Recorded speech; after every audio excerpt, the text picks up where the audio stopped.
Hello and welcome to Test.io. Today I will guide you through everything you need to know to pass the onboarding test and become an approved tester on our platform. Let's get started. We'll begin with the basics. What is a bug? If something on a website or in an application does not work as it was intended to, this error is called a bug. At Test.io, we distinguish between the three types of bugs: visual, content, and functional. Let's look at them in more detail. Visual bugs relate to the graphical user interfaces of websites or apps. For example, layout framework problems such as misaligned text or elements. A responsive design problem, such as an element is displayed on one mobile device but not on another. Text or elements unintentionally overlapping one another or being cut off or not fully visible.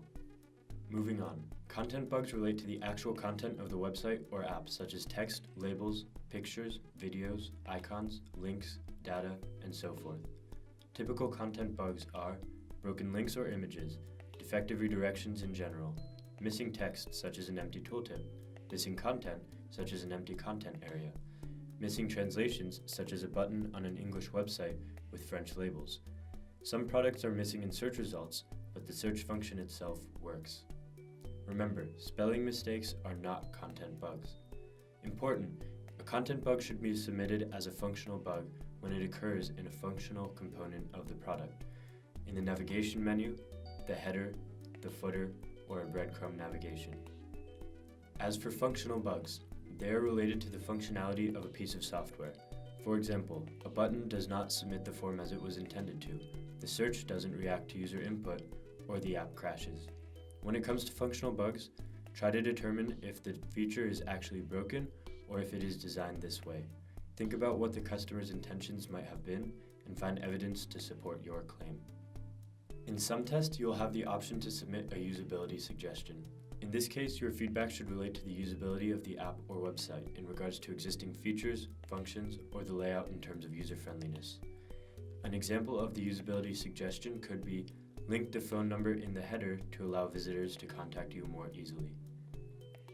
Once you have determined the type of bug, you will now need to document it by submitting a bug report. How do you do this? In order to find a bug report form, first go to your tester dashboard and accept the onboarding test invitation. Please unlock the access section by typing, "I will not place any orders."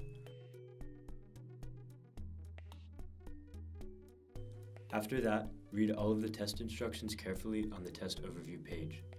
Then, at the bottom of the page, click on one of the features, read through the feature instructions, and mark it as read by clicking "I have read and understood the instructions."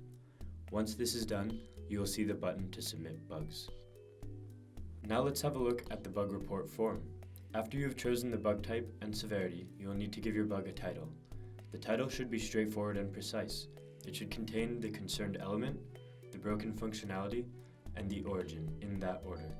Please note that the wording "does not work" is always a bad description of the problem and should not be used in the bug report title.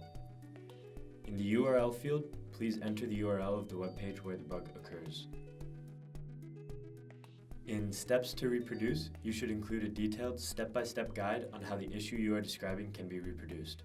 Note that the first step must always contain the URL in the case of a web product or the app name in case of a mobile app.